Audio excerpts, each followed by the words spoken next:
Mi padrino me lo dejó todo, una hacienda y 50 millones. Mis padres, que me abandonaron hace 8 años, aparecieron en el testamento. Somos tus tutores, dijeron. Pero al ver a mi abogado, palidecieron. Si aún no estás suscrito al canal, haz clic en el botón de suscripción y activa la campanita para no perderte ninguna de nuestras historias. Tu apoyo significa todo para nosotros. Si esta historia te parece interesante, déjale un like. También me encantaría saber de qué ciudad eres, déjanos el nombre de tu ciudad en los comentarios. Ahora, empecemos con la historia. Estaba sentada, inmóvil, en una silla de piel tan suave que parecía querer tragarme. A mi alrededor, la oficina del licenciado Joaquín Morales estaba sumida en un silencio solemne. El aroma a caoba antigua, a papel y a cuero se mezclaba en el aire, creando esa atmósfera de poder, de secretos sellados y de destinos a punto de decidirse. A través del enorme ventanal, la ciudad de Morelia se extendía bajo el sol de la tarde, vibrante y llena de vida, un mundo en completo contraste con la quietud pesada de esta habitación. Mis dedos se aferraban a un pequeño portarretratos con la imagen de don Ramiro, mi padrino. La foto era del verano pasado, en mi graduación. Él no sonreía, nunca lo hacía en las fotos, pero en sus ojos astutos podía ver un orgullo silencioso, una satisfacción que jamás expresó con palabras. Esos mismos ojos me habían observado durante los últimos 8 años, convirtiéndose en el faro que me guió a través de la peor tormenta de mi vida. Ahora, ese faro se había extinguido. La pesada puerta de madera se abrió con un leve crujido. La secretaria del licenciado Morales, una mujer mayor de cabello cano recogido en un moño impecable, entró en la habitación. Sus tacones resonaban suavemente sobre el mármol. Se acercó a mí, su rostro teñido de una extraña compasión. Señorita Itzel, susurró, como si temiera romper el silencio. Lamento informarle que la lectura del testamento tendrá 2 invitados que no estaban en la lista. El corazón me dio un vuelco. ¿Qué invitados? No respondió. Solo miró hacia la puerta entreabierta con una expresión indescifrable. Y entonces, la puerta se abrió por completo. El tiempo pareció detenerse. El aire se atoró en mis pulmones. 2 figuras se recortaban en el umbral, a contraluz, como fantasmas de un pasado que yo me había esforzado tanto en enterrar. 8 años. 8 años diciéndome a mí misma que ya no existían, que eran solo recuerdos borrosos de una pesadilla lejana. Pero no. Estaban aquí. De carne y hueso. Héctor y Dalia. Mi padre y mi madre. Habían envejecido. El cabello oscuro de mi padre ahora estaba salpicado de canas, y una incipiente barriga tensaba los botones de una camisa que le quedaba claramente pequeña. Mi madre estaba más delgada, con arrugas más profundas alrededor de los ojos y la boca. Llevaba un vestido floreado y llamativo, un intento desesperado de aferrarse a una juventud perdida. Pero sus ojos no habían cambiado. Seguían siendo los mismos ojos huidizos, calculadores, que lo evaluaban todo. Dalia se abalanzó sobre mí antes de que pudiera reaccionar, envolviéndome en un abrazo. Itzel. Hija de mi vida. Sollozó, en una actuación digna de un Oscar. Me quedé rígida como una estatua, sintiendo como su perfume barato y dulzón me invadía. En ese breve instante, sentí su mirada, no en mi rostro, sino deslizándose hacia el reloj en mi muñeca, el regalo de graduación de don Ramiro. Mi padre, Héctor, se acercó, extendiendo la mano con una sonrisa que pretendía ser cálida. Hola, hija. Te ves muy bien. No tomé su mano. Solo asentí con frialdad. 8 años de silencio no se podían borrar con un abrazo falso y una sonrisa ensayada. No habían vuelto por mí. Habían vuelto por otra cosa. Y cuando sus miradas se desviaron hacia el escritorio del licenciado, donde descansaba el sobresellado del testamento, supe exactamente qué era. El perfume barato de mi madre fue como una llave. Una que abrió la puerta de una habitación polvorienta en mi memoria que yo había cerrado con 7 candados. De repente, ya no estaba en esa lujosa oficina, fui arrastrada 8 años atrás, al pequeño y sofocante departamento que rentábamos en las afueras de Zamora. Tenía 18 años, la edad de los sueños y las ambiciones. Mi sueño olía a la grasa de la cocina económica donde lavaba platos cada noche, al papel viejo de la librería donde acomodaba estantes los fines de semana, y sabía al sudor salado de mi frente. Tenía 2 trabajos mientras intentaba estudiar por mi cuenta, ahorrando cada peso, no para ropa o salidas con amigos, sino para un único objetivo, la inscripción en la Universidad Autónoma Chapingo. Quería ser ingeniera agrónoma. Quería aprender a hacer que la tierra diera vida, a entender sus secretos. Cada noche, al volver a casa exhausta cerca de la medianoche, encontraba el departamento iluminado. No porque mis padres me esperaran, sino porque estaban ocupados con su más reciente oportunidad de negocio. Cajas y cajas de suplementos alimenticios se apilaban en la sala, con etiquetas que prometían curas milagrosas usando extractos secretos de la herbolaria maya. Era un esquema piramidal, yo lo sabía, pero mis advertencias eran ignoradas. Ya verás, hija, nos vamos a hacer ricos. Decía mi padre, Héctor, con un brillo febril en los ojos. Compraremos una casa con alberca. Podrás estudiar donde quieras, en Estados Unidos, en Europa. Yo no decía nada. Me iba a mi cuarto en silencio. No creía en sus promesas vacías. Solo creía en mis propias manos. Sacaba un viejo sobre de papel manila, escondido detrás de una pila de suéteres en el armario. Con cuidado, alisaba los billetes arrugados, el fruto de quemaduras de aceite, cortadas de papel y noches sin dormir, y los metía dentro. En el exterior, había escrito con letra esmerada, inscripción agronomía. No era solo dinero. Era mi futuro. Mi boleto de salida de esa vida de incertidumbre.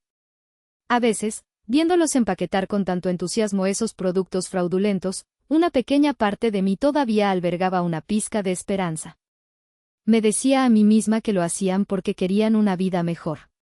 Soñaba con el día en que me graduara, consiguiera un buen trabajo y pudiera comprarles una casa decente para que no tuvieran que perseguir más quimeras. Quería cuidarlos, demostrarles que era una buena hija. Mis comidas consistían en sopas instantáneas y sándwiches, mientras ellos usaban el poco dinero que teníamos para invertir en seminarios de superación personal o para comprar trajes llamativos para sus juntas con inversionistas. Decían que era un sacrificio necesario para un futuro glorioso. Pero la que se sacrificaba era yo. Sacrifiqué mi juventud, mi salud y las alegrías simples de una chica de 18 años.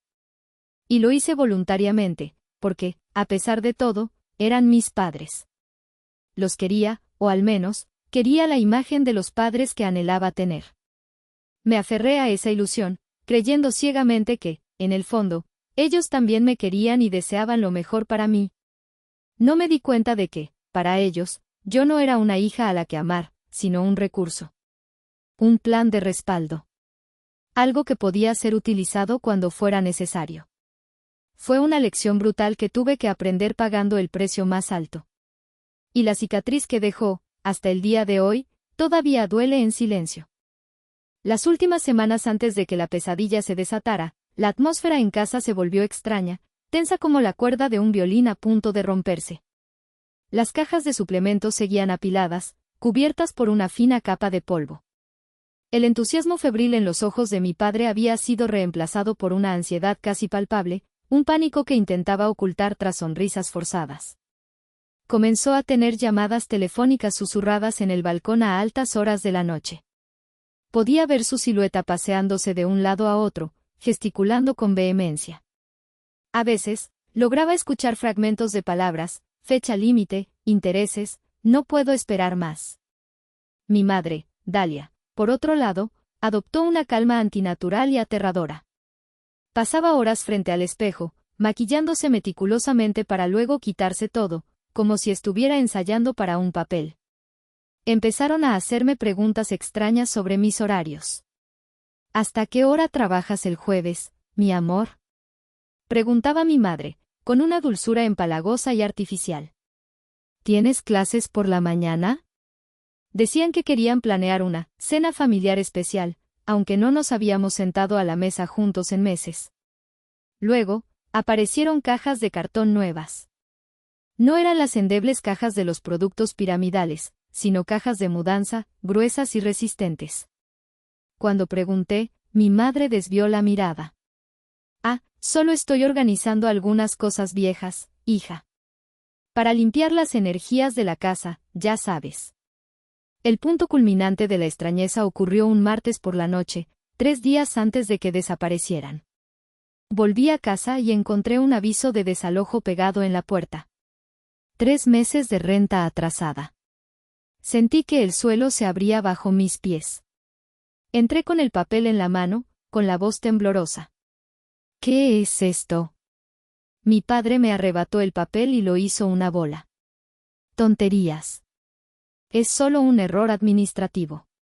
Ya está todo arreglado. Pero esa noche, a través de la rendija de la puerta de su habitación, lo vi empacando cuidadosamente las viejas fotos familiares en una de esas cajas de mudanza, tratando cada marco con la delicadeza de alguien que se está despidiendo. Y entonces, llegó la noche fatídica.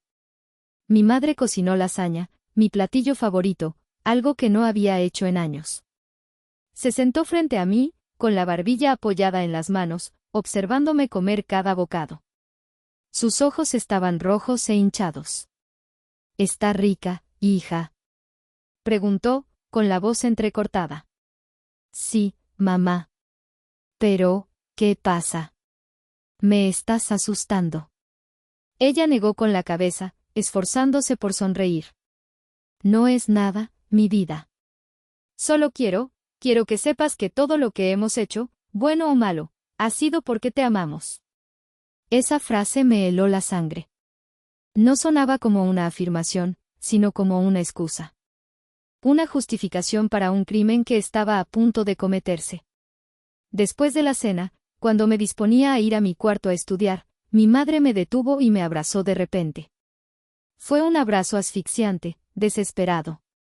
Hundió su rostro en mi cabello, y sentí mis hombros humedecerse con sus lágrimas. Susurró en mi oído, y sus palabras se convirtieron en un eco que me atormentaría en mis sueños durante años. Lo siento, Itzel. Tienes que ser fuerte. Eres mucho más fuerte de lo que crees. Recuérdalo siempre. Cuando me soltó, su rostro estaba bañado en llanto. Corrió al baño antes de que pudiera hacerle una sola pregunta.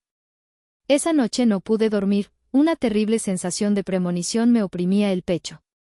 Pero ni en mi peor pesadilla podría haber imaginado lo que me esperaba. No solo se estaban preparando para irse. Se estaban preparando para despojarme de todo. A la mañana siguiente, salí temprano para mi turno en la librería. El cielo estaba gris y pesado, un reflejo perfecto de mi estado de ánimo. Traté de convencerme de que estaba exagerando, que todo se arreglaría. La ingenua confianza de los 18 años. Esa tarde, volví al departamento con la intención de recoger mi sobre con el dinero de la universidad antes de ir al turno de noche en la cocina económica. Pero al subir las escaleras, vi la puerta de nuestro hogar abierta de par en par. El aviso de desalojo seguía ahí, pero ahora parecía el epitafio de una familia muerta. Un mal presentimiento me recorrió entera. Entré, y mi mundo se vino abajo. El departamento estaba vacío. No quedaba ni un solo mueble. El viejo sofá donde mi padre veía la televisión había desaparecido, dejando una silueta descolorida en la alfombra gastada. Las fotos familiares ya no colgaban de las paredes, solo quedaban los rectángulos más claros en la pintura amarillenta. Incluso el viejo microondas que yo había comprado con mi primer sueldo había sido arrancado de su lugar. Solo había polvo y un silencio sepulcral. Corrí a mi habitación, aunque en el fondo ya sabía la respuesta. Los cajones de mi armario estaban abiertos, vacíos, como bocas gritando en silencio. Con manos temblorosas, busqué detrás de la pila de suéteres viejos, donde había escondido mi futuro. No había nada. El sobre de papel manila se había ido.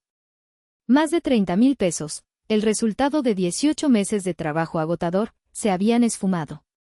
Pero eso no fue lo peor. No solo se llevaron el dinero. Se llevaron todo lo que tuviera el más mínimo valor de reventa. El pequeño collar de oro con un corazón que mi abuela me había dado antes de morir, mi único recuerdo valioso de ella, ya no estaba. Mi vieja laptop, esencial para mis estudios, había desaparecido. El shock dio paso a una rabia helada y paralizante. Recorrí el departamento como un detective en la escena de un crimen, catalogando la magnitud de la devastación. Me habían despojado de todo, no solo materialmente, sino también espiritualmente. Se habían llevado mi pasado, mi presente y el futuro que tanto me había costado construir.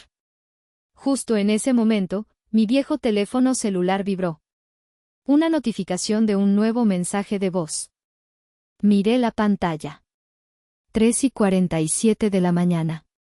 A esa hora, yo todavía estaba limpiando las últimas mesas del restaurante, mientras ellos ejecutaban su plan de escape. Respiré hondo y presioné el botón de reproducir. La voz de mi madre sonó, ahogada y distante, como si viniera de otro mundo. Itzel, hija, soy yo. Lo sentimos mucho. Necesitábamos empezar de nuevo. Las cosas aquí están peor de lo que imaginas. Las deudas, solo te estábamos hundiendo con nosotros. Ve a buscar a tu padrino Ramiro. Él es un buen hombre. Él cuidará de ti. Un sollozo. De verdad lo sentimos. La llamada terminó. Lo sentimos. Una palabra tan barata para una traición tan inmensa. Me dejé caer al suelo, con la espalda contra la pared fría. Me quedé ahí sentada, en medio de la nada, rodeada por los fantasmas de una vida que ya no existía. Y entonces, en la oscuridad de mi desesperación, la imagen de don Ramiro apareció en mi mente. Un hombre de pocas palabras y rostro severo, el padrino cuya riqueza mis padres acababan de usar como justificación para abandonarme a mi suerte. Temblando, busqué en mis contactos el único nombre que representaba mi única y remota posibilidad de salvación. El teléfono sonó 2 veces antes de que contestaran. La voz profunda y serena de don Ramiro rompió el silencio de la noche. ¿Bueno? Padrino Ramiro, susurré, con la garganta seca. Soy yo, Itzel. Itzel, ¿qué pasa que llamas a estas horas? No te oyes bien. Las palabras brotaron de mí como un torrente incontenible, mezcladas con sollozos que no podía controlar. Se fueron, padrino. Mis padres, se fueron. Se llevaron todo. El dinero de mi escuela, mi computadora, todo. El departamento está vacío. Me dejaron un mensaje diciendo que lo buscara a usted. Cálmate, su voz interrumpió mi histeria, firme y decisiva. Escúchame bien. ¿Estás herida? No, yo solo. ¿Estás en un lugar seguro ahora mismo? Sí, estoy en el departamento, pero... Entonces todo lo demás tiene solución, dijo. No te muevas de ahí. Recoge lo que sea que hayan dejado. Voy para allá. Pero es muy lejos. Son 4 horas de camino, y está a punto de caer una tormenta. He dicho que voy para allá, repitió, en un tono que no admitía discusión. Empaca tus cosas. Estate lista. La línea quedó en silencio. Me quedé sentada, mirando el teléfono, incapaz de procesar que la ayuda venía de verdad. Don Ramiro, el hombre que mis padres siempre describían como un robot sin emociones, adicto al trabajo, era el único que, sin dudarlo un segundo, estaba dispuesto a conducir toda la noche, a través de una tormenta, por mí. Encontré una bolsa de basura negra debajo del fregadero, lo único que no consideraron digno de llevarse, y empecé a recoger los restos de mi vida, algo de ropa vieja, mis libros de texto y un viejo álbum de fotos que había escondido bajo el colchón. 3 horas y 47 minutos después, un par de faros cortaron la densa cortina de lluvia. La vieja pero robusta camioneta de don Ramiro parecía fuera de lugar en el estacionamiento descuidado. Se bajó sin paraguas, dejando que la lluvia empapara su camisa y su cabello cano. Cuando se paró frente a mí, mirándome a mí, a la bolsa de basura en mi mano y al departamento vacío a mis espaldas, vi un destello en sus ojos severos. Era ira. Decepción. Y quizás, un poco de lástima. No dijo mucho. Solo tomó la bolsa de mi mano y puso su otra mano, callosa y fuerte, sobre mi hombro. Vámonos, mija. Vámonos a casa. Casa. La palabra sonaba extraña. Pero sentada en el cálido interior de su camioneta, viendo las gotas de lluvia resbalar por la ventanilla, sentí una extraña paz. Llegamos a la hacienda, La Escondida, con las primeras luces del alba. Era una propiedad enorme, una casona de estilo antiguo con paredes blancas y tejas rojas, rodeada de huertos de aguacates que se perdían en el horizonte. Era más grande de lo que jamás había imaginado. Don Ramiro me llevó a la cocina, un espacio amplio y reluciente. Sin decir palabra, empezó a sacar huevos, tortillas y queso del refrigerador. Minutos después, un plato de chilaquiles calientes y humeantes estaba frente a mí. Come, fue todo lo que dijo. Después del desayuno, me mostró una habitación de huéspedes más grande que todo mi antiguo departamento. Te quedarás aquí por ahora, dijo desde el umbral. Mañana veremos qué sigue. Al día siguiente, me llamó a su despacho. Me entregó una hoja de papel mecanografiada.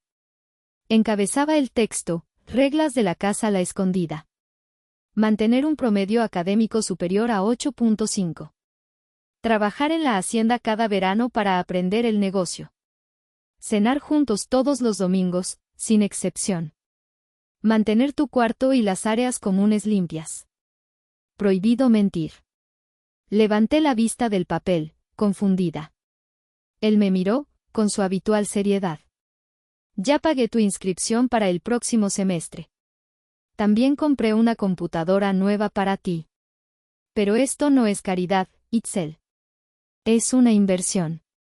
Estoy invirtiendo en tu futuro, y espero que te lo tomes en serio. ¿Entendido? Asentí, con un nudo en la garganta. Por primera vez en mi vida, alguien me ponía reglas, no para controlarme, sino para guiarme. Por primera vez, alguien invertía en mí. Una semana después, don Ramiro me entregó discretamente la tarjeta de una psicóloga. Ya hice una cita para ti. Cuidar la tierra del alma es tan importante como cuidar los huertos. Protesté. Le dije que estaba bien. Pero él solo me miró y dijo: no tienes que cargar con todo tú sola. Aquí no. Las sesiones de terapia fueron difíciles al principio. Lloré mucho. La doctora Sofía me ayudó a desenredar la maraña de emociones, a entender que la traición de mis padres no era mi culpa. Poco a poco, las pesadillas se hicieron menos frecuentes. La cicatriz seguía ahí, pero ya no dolía con cada respiro. Estaba empezando a sanar. Mi vida encontró un nuevo ritmo, uno marcado por los semestres en la universidad y los veranos de trabajo en la hacienda. Don Ramiro cumplió su palabra.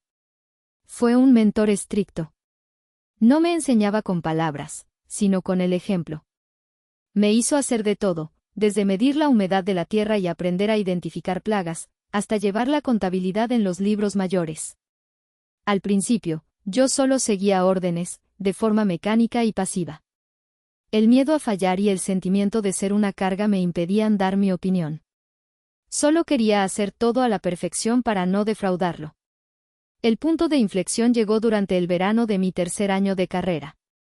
Ese año, una extraña plaga comenzó a extenderse por los huertos. Una especie de hongo que cubría las hojas con una mancha cobriza y hacía que los frutos recién brotados cayeran al suelo. Los jornaleros más antiguos no sabían qué hacer. Don Ramiro parecía envejecer 10 años en una semana, y cada tarde caminaba por los huertos, mirando en silencio cómo los árboles se enfermaban. Las pérdidas se estimaban en millones de pesos. Ver la preocupación en sus ojos despertó algo en mí. Ya no era una niña arrimada. Esta también era mi casa. La supervivencia de esta hacienda también me concernía. Esa noche, en lugar de irme a dormir, fui a su despacho. Le pedí permiso para revisar todos los informes de suelos y clima de los últimos 5 años. Pasé 3 noches seguidas sumergida en números, gráficos y tablas, comparándolos con lo que había aprendido en la universidad. Llamé a mis profesores, les envié muestras de las hojas enfermas y me desvelé leyendo artículos de investigación internacionales. Finalmente, lo encontré. Era un hongo poco común, cuya proliferación se debía a una combinación atípica de un invierno más cálido y lluvias tempranas más abundantes de lo normal. Los fungicidas tradicionales eran completamente inútiles. Redacté un informe detallado, proponiendo una solución radical, nada de químicos.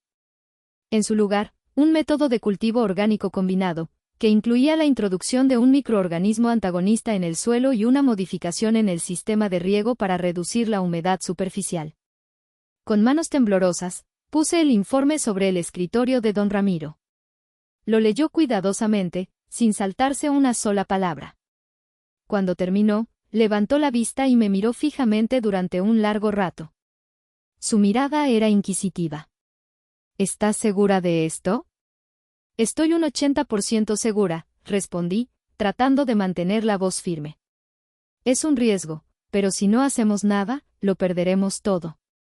Asintió lentamente. De acuerdo. Estarás a cargo de supervisar este proyecto. Demuéstrales a todos lo que has aprendido. Fue una apuesta enorme. Trabajé casi 20 horas al día, dirigiendo personalmente a los jornaleros, quienes al principio me miraban con escepticismo. Pero poco a poco, al ver mi dedicación y mis conocimientos, empezaron a confiar en mí. Y entonces, ocurrió el milagro. Después de un mes, las manchas cobrizas dejaron de extenderse. Nuevos brotes verdes comenzaron a aparecer. La cosecha de ese año, aunque reducida, se salvó en casi un 70%. Y lo que fue aún mejor, como habíamos cambiado a un método orgánico, nuestro lote de aguacates fue comprado por una empresa exportadora japonesa a un precio 50% más alto que el del mercado. El día que recibimos el primer pago de ese nuevo contrato, don Ramiro me llamó a su oficina. No dijo nada. Solo deslizó un sobre por el escritorio hacia mí. Dentro había un cheque con una bonificación muy generosa. No puedo aceptarlo, padrino, tartamudeé. Usted ya me ha dado demasiado. Me miró, y por primera vez, vi el fantasma de una sonrisa en su rostro curtido.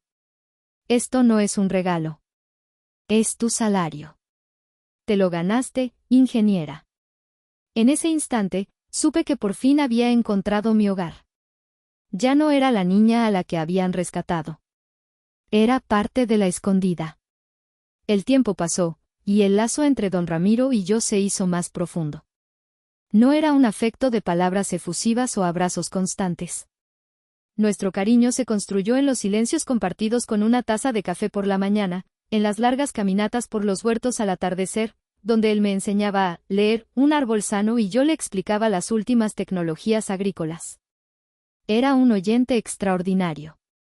Podía contarle todo sobre la universidad, mis dificultades, mis triunfos e incluso mis miedos más profundos. Nunca me daba consejos directamente, pero siempre hacía las preguntas correctas, preguntas que me obligaban a reflexionar y a encontrar mis propias respuestas. Me gradué con honores. El día de la ceremonia, condujo casi 5 horas para estar allí. Se sentó solo en las gradas, con un traje formal que se veía incómodo en él, un poco perdido entre las otras familias bulliciosas. Cuando anunciaron mi nombre, no aplaudió ni gritó. Simplemente se puso de pie y, cuando nuestras miradas se encontraron, asintió una sola vez. Pero en ese gesto contenido, sentí todo el orgullo y el amor que un padre podría sentir. Esa vida pacífica duró 2 años más. Me dediqué a trabajar a tiempo completo en la hacienda, asumiendo cada vez más responsabilidades. Don Ramiro me enseñó todo lo que sabía sobre el negocio, sobre cómo negociar, sobre cómo tratar a la gente. Era como si, silenciosamente, me estuviera preparando para algo. Y entonces, la mala noticia llegó. Don Ramiro empezó a perder peso rápidamente y a sentirse constantemente fatigado. Lo que comenzó como un chequeo de rutina se convirtió en una serie de estudios y, finalmente, en un diagnóstico cruel, cáncer de páncreas, en etapa avanzada. Nuestros roles se invirtieron por completo. Ahora era yo quien lo cuidaba. Le preparaba sus comidas, lo llevaba a las sesiones de quimioterapia y le leía los informes del negocio que él ya no tenía fuerzas para revisar. Aquel hombre, que siempre me había parecido tan fuerte como un roble centenario, ahora se veía frágil y vulnerable. Puedo solo, insistía, incluso cuando sus manos temblaban tanto que no podía abrocharse los botones de la camisa. Lo sé, le respondía yo suavemente, mientras le ayudaba a abrochar el último botón. Pero no tiene por qué hacerlo. Me miró entonces, con una expresión que nunca le había visto. Una mezcla de sorpresa y casi descubrimiento, como si el concepto de no tener que hacerlo solo fuera algo completamente nuevo para él. En sus últimos días, pasamos mucho tiempo juntos. Ya no hablaba del negocio. Me contaba historias de su juventud, de cómo construyó la escondida de la nada. Me habló de su esposa, fallecida muy joven. Y me confesó que nunca habían podido tener hijos. Una tarde, mientras le leía un artículo sobre el mercado internacional del aguacate, me interrumpió.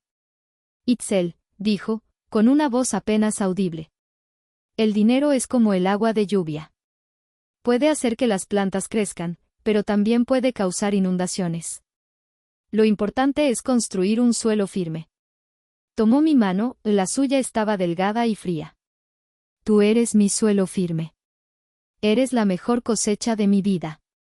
3 días después, don Ramiro falleció tranquilamente mientras dormía, y yo sostenía su mano.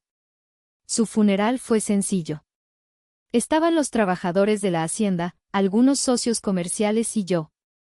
No hubo parientes lejanos ni amigos de la infancia. El hombre que me había salvado la vida había vivido una existencia solitaria. Y en sus últimos 8 años, yo había sido su única familia. Su partida dejó un vacío inmenso en mi alma, un dolor que las palabras no pueden describir. Pero junto a ese dolor, sentía una gratitud infinita. No solo me había dado un techo. Me había dado un futuro, un propósito y, lo más importante, me había enseñado el verdadero significado de la palabra familia. Y ese era un legado que ningún dinero podía comprar. Si llegaste hasta esta parte del video, significa que realmente te interesó la historia. Cuéntame en los comentarios qué opinas, escribe el número 1 para saber que estás aquí o dime desde qué parte de tu país me estás viendo. También puedes dejar cualquier pregunta y la responderé. La realidad me golpeó, cruel y afilada. Estaba de vuelta en la oficina del licenciado. Don Ramiro se había ido. Y los fantasmas de mi pasado estaban sentados frente a mí, listos para devorar su legado. El licenciado Morales carraspeó, sacándome de mis recuerdos con su habitual calma. ¿Podemos comenzar? Héctor se enderezó, inflando el pecho y cruzando los brazos, adoptando una pose de hombre importante. Por supuesto, licenciado. Hemos esperado este momento. El abogado que los acompañaba, un hombre flaco con un traje brillante y una sonrisa de suficiencia, tomó la palabra. Licenciado Morales, soy el representante legal del señor y la señora Héctor y Dalia Winters, padres biológicos y tutores legales de la aquí presente, la señorita Itzel. Casi me eché a reír ante la palabra, tutores. Tenía 26 años. Como usted comprenderá, continuó el hombrecillo, la señorita Itzel es aún muy joven e inexperta para manejar un patrimonio de esta magnitud. Mis clientes, en su calidad de padres amorosos y preocupados, sienten la responsabilidad y el deber de acompañarla, guiarla y aconsejarla en esta difícil transición, para asegurar que el legado del difunto don Ramiro Vargas sea administrado de la mejor manera. Mi madre, Dalia, aprovechó la pausa para comenzar su actuación. Sacó un pañuelo y se lo llevó a las comisuras de sus ojos perfectamente maquillados. Así es, sollozó. Siempre hemos estado tan preocupados por ella. Estos 8 años han sido muy duros para nosotros, pero nuestro corazón de padres nunca dejó de pensar en Itzel.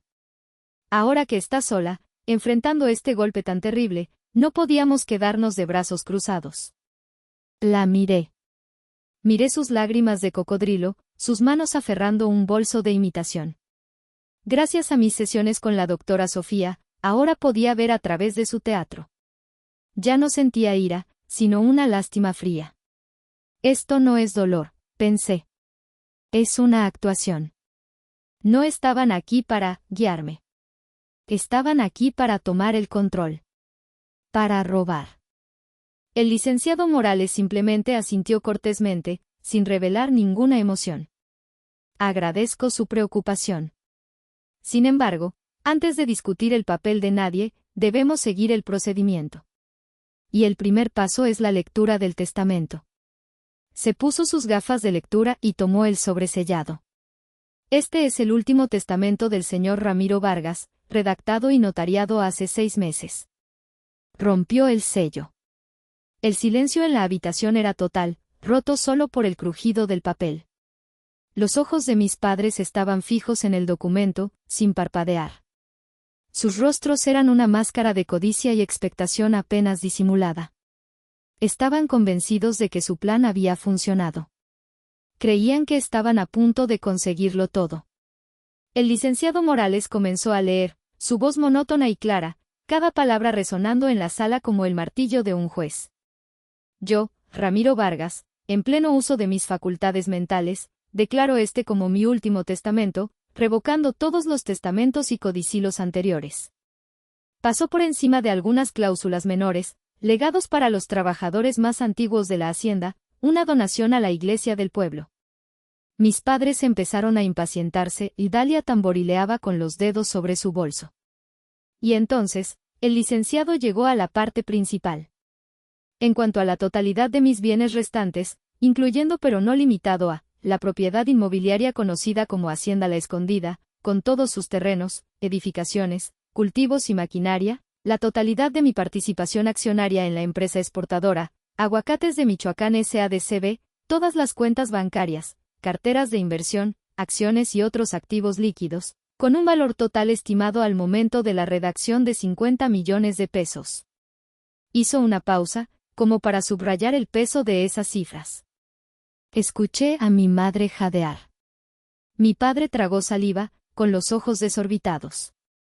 La cifra era incluso mayor de lo que habían soñado. El licenciado Morales continuó. Dejó la totalidad de dichos bienes a un único heredero universal.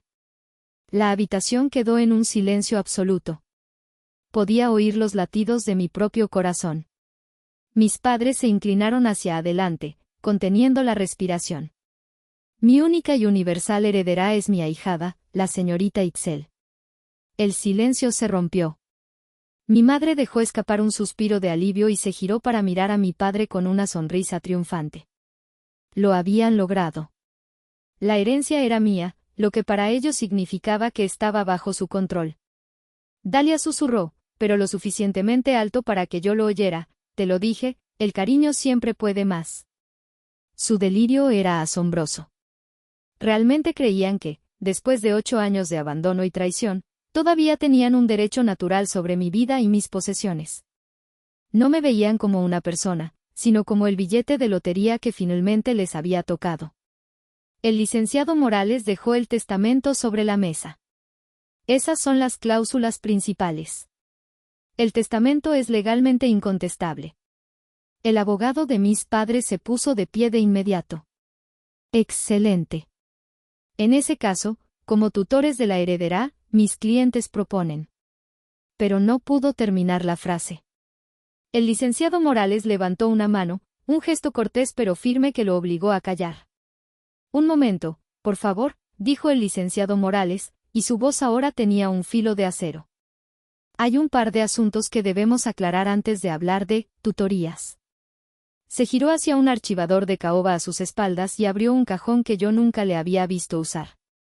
Sacó una carpeta gruesa, de color gris, sin ninguna etiqueta. La dejó sobre la mesa con un golpe seco que resonó en el silencio. Don Ramiro era un hombre previsor, dijo, mirando directamente a Héctor y Dalia. Siempre se preparaba para cualquier contingencia. Y él previó esta.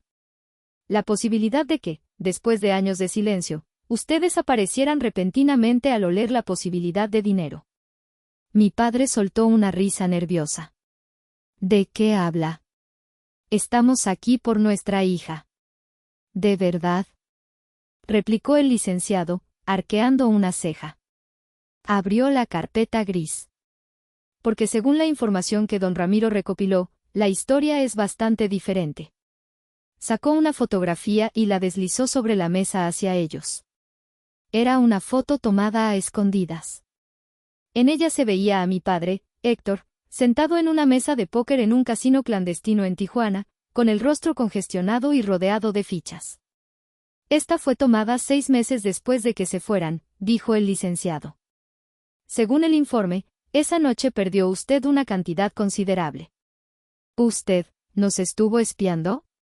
Tartamudeó Héctor, su rostro pasando del rojo a un blanco ceniciento. El licenciado Morales ignoró la pregunta. Sacó otro documento. Este es un reporte de la señora Dalia. Despedida de una joyería en Ensenada bajo sospecha de robo hormiga. El caso no llegó a mayores, pero el motivo del despido quedó registrado. Mi madre boqueó. Eso fue un malentendido. Quizás, dijo el abogado con sarcasmo. Al igual que las 5 órdenes de desalojo de diferentes departamentos en Rosarito, Tecate y Mexicali a lo largo de 8 años también fueron malentendidos administrativos. Continuó pasando las páginas, cada una de ellas un ladrillo en el muro de su vida de fracasos, deudas y engaños. Préstamos no pagados. Demandas de caseros.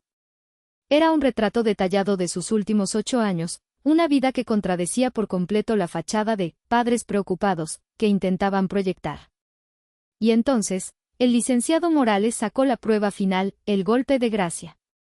Pero esto es lo más interesante, dijo, poniendo una copia de una solicitud de préstamo sobre la mesa. Una solicitud para un préstamo de 500,000 pesos a un prestamista particular, enviada hace un año. La deslizó hacia mí. Contuve el aliento y me incliné para leer.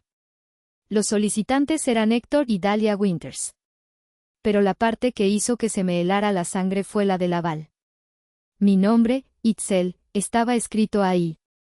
Y la dirección de la Hacienda La Escondida figuraba como garantía hipotecaria. Debajo, una firma que imitaba torpemente la mía.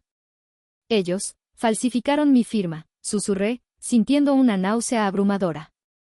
Correcto, afirmó el licenciado.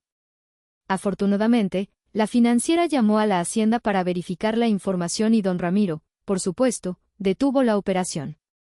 Pero el intento de fraude y falsificación de documentos quedó plenamente documentado. Se reclinó en su silla, observando a la pareja que se había quedado sin palabras. Y para terminar, dijo, sacando la impresión de un correo electrónico. Este es un email que el señor Héctor le envió a la señora Dalia hace 3 años. El investigador lo recuperó cuando ustedes intentaron acceder ilegalmente al sistema informático de la empresa exportadora. Cito textualmente. Carraspeó. Asunto, el viejo. Contenido, ya intenté contactar al viejo Ramiro, le dije que necesitaba dinero para que Itzel estudiara en el extranjero. No contestó. Creo que tendremos que esperar a que se muera. La herencia de la niña también es nuestra. Tú ten paciencia, querida. Esa prueba, cruel e irrefutable, pulverizó cualquier posible defensa. Expuso su plan en toda su sucia crudeza. No había sido un impulso, ni un acto de desesperación. Había sido una conspiración calculada, una espera deliberada a que mi benefactor muriera para apoderarse de la herencia de su propia hija. La sala quedó en silencio. El abogado de mis padres parecía más sorprendido que sus propios clientes. Tartamudeó, estas cosas.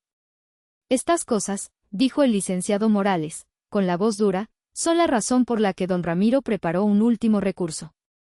El licenciado Morales tomó un sobre que estaba sellado con lacre. Lo reconocí al instante. Era el que había visto en el cajón de don Ramiro, el que llevaba mi nombre escrito con su caligrafía firme y elegante. Me lo entregó. Don Ramiro me dio instrucciones específicas.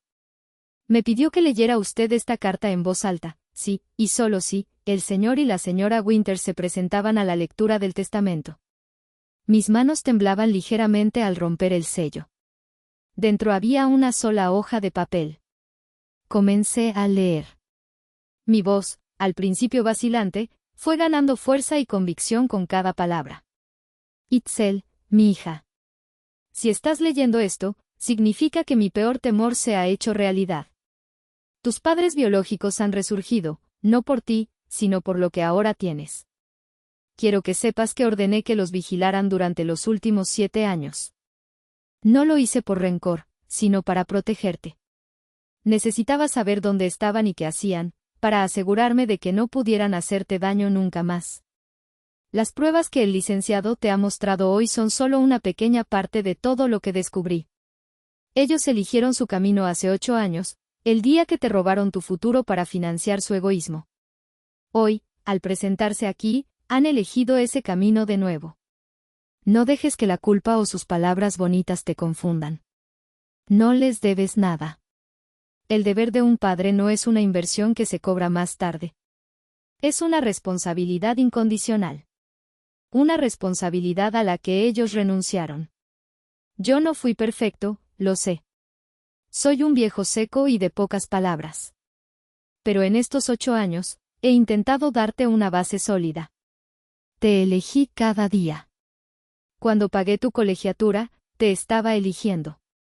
Cuando te enseñé a dirigir la hacienda, te estaba eligiendo. Cuando me senté solo en tu graduación, te estaba eligiendo. Eso es lo que hace un padre. La verdadera familia está a tu lado cuando no tienes nada, no cuando tienes algo que ellos quieren. Nunca olvides eso. Con todo mi cariño, tu padrino Ramiro. Cuando terminé de leer, nadie dijo una palabra. Doblé la carta con cuidado. No era solo papel. Era la última arma, el último escudo que don Ramiro me había dejado para protegerme, incluso desde más allá de la muerte. El silencio fue roto por un rugido. Héctor se levantó de un salto, tirando la silla hacia atrás con un estruendo. Su rostro estaba congestionado, las venas de su cuello marcadas. Manipulación. Todo es una maldita manipulación. Gritó, su máscara de civilidad hecha pedazos, revelando al hombre real que había debajo. Ese viejo te envenenó en nuestra contra. Nos robó a nuestra hija. Quería jugar al padrecito para llenar su vida vacía. Dalia también se levantó, con el rostro bañado en lágrimas, pero esta vez eran lágrimas de rabia y desesperación. Sufrimos mucho. Él tenía una adicción al juego, yo una depresión terrible. Necesitábamos ayuda, no que nos juzgaran. ¿Qué clase de hombre decente separa a una hija de sus padres? Esa excusa descarada fue la gota que derramó el vaso. Me puse de pie, sintiendo mis piernas sorprendentemente firmes. Los miré directamente a los ojos.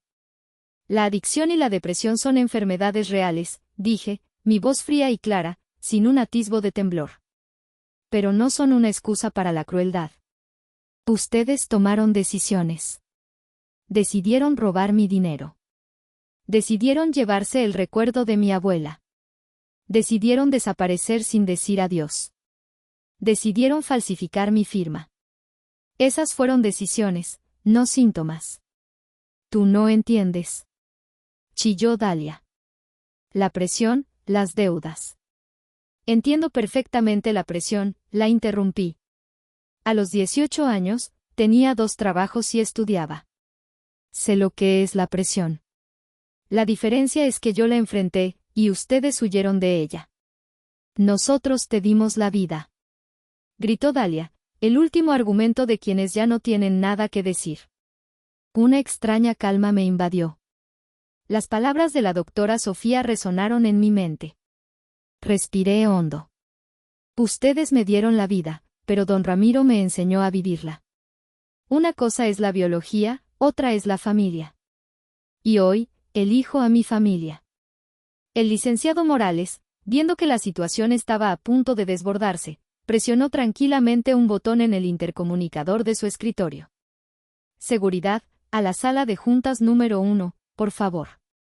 Héctor se abalanzó hacia mí, intentando agarrarme del brazo, pero 2 guardias de seguridad altos y corpulentos entraron en ese momento y lo sujetaron.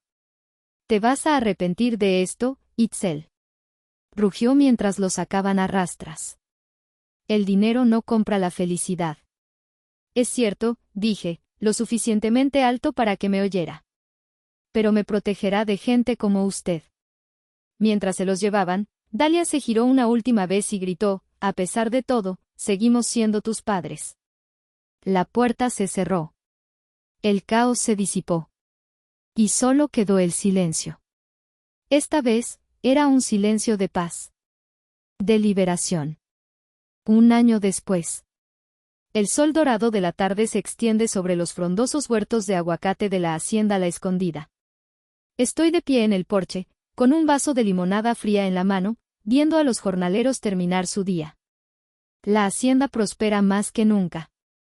Acabamos de firmar un importante contrato de exportación a Europa. Después de aquel día en la oficina del abogado, le pedí al licenciado Morales que tramitara una orden de restricción. Nunca más intentaron contactarme. Desaparecieron de mi vida, esta vez, para siempre. Con la ayuda del licenciado Morales, usé una parte del patrimonio para establecer la Fundación Don Ramiro Vargas. La fundación otorga becas completas a jóvenes de escasos recursos que deseen estudiar carreras relacionadas con la agronomía. Esta tarde, mientras reorganizaba el despacho de Don Ramiro, un lugar que he mantenido casi intacto, encontré una vieja caja de madera en el fondo de su armario. No tenía etiqueta ni cerradura. La abrí. Dentro no había dinero ni documentos importantes. Dentro estaba mi vida, vista a través de sus ojos. Pequeños recortes de periódicos locales con mis logros académicos, cuidadosamente plastificados. El programa de mi graduación. Incluso mi primera credencial de trabajadora de verano en la hacienda, guardada en un sobrecito con la nota, el comienzo de Itzel. Y debajo de todo, cartas escritas a mano. Docenas de cartas, todas dirigidas a mí, pero nunca enviadas. Tomé la última, fechada solo unas semanas antes de su muerte. Itzel, hay palabras que debí haber dicho hace años. Cambiaste mi entendimiento de lo que significa la familia. No es una obligación ni un accidente de sangre, sino una elección que se hace cada día. Me enseñaste que el amor no necesita palabras, solo necesita presencia. Si algo me pasara. La frase terminaba ahí, inconclusa. Pero esta vez, yo sabía cómo terminaba. No necesitaba escribirlo. Me lo había demostrado cada día durante 8 años. Me senté allí, en su despacho, abrazando esa caja de madera, y lloré. Ya no eran lágrimas de dolor, sino de una gratitud inmensa. Ahora, de pie en el porche, viendo la luna plateada empezar a asomarse sobre los árboles, siento una paz total. Mis padres me dieron la vida, es cierto. Pero don Ramiro me dio una vida digna de ser vivida. Ellos plantaron una semilla y la abandonaron. Él llegó, labró la tierra árida a su alrededor, la protegió de las tormentas y la ayudó a convertirse en un árbol fuerte. El verdadero legado, me doy cuenta ahora, no es lo que dejas para la gente. Es lo que dejas en la gente. Sonrío, mientras una lágrima solitaria rueda por mi mejilla. Miro hacia el huerto, hacia el horizonte, y le susurro al viento, hice lo correcto, ¿verdad, padrino? Y ahora, me dirijo a ustedes, que han escuchado mi historia, y les pregunto. ¿Creen que, a veces, la mejor familia es aquella que encontramos y construimos nosotros mismos? Gracias por escuchar mi historia. Si te ha conmovido, déjame saber qué piensas en los comentarios. Y no olvides suscribirte y activar la campanita para no perderte las próximas historias.